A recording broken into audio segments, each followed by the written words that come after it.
1100 metros. Última del programa. Sexta válida para el 5 y 6 nacional. Cuadrando Príncipe J. Todos alineados. 1100 metros.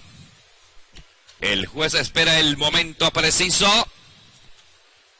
Última válida para el 5 y 6 nacional. Partida.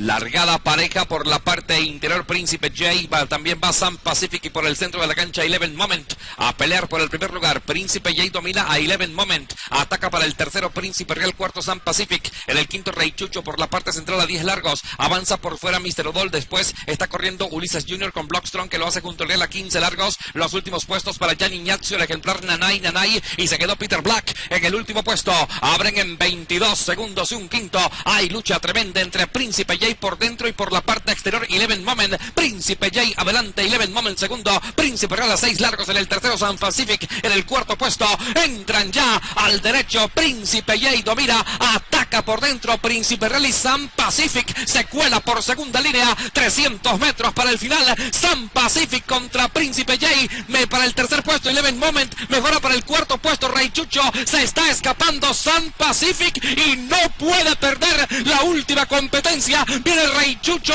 por dentro para el segundo, los galopó Sun Pacific por 7 largos. Segundo Rey Chucho, tercero Blockstrong, cuarto Gianni Ignazio, quinto Príncipe J.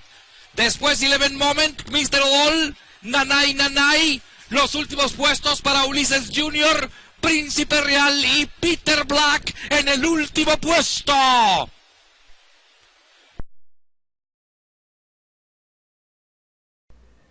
Dele pulgar arriba y suscríbete a mi canal y estaré subiendo todos los resúmenes en el hipismo.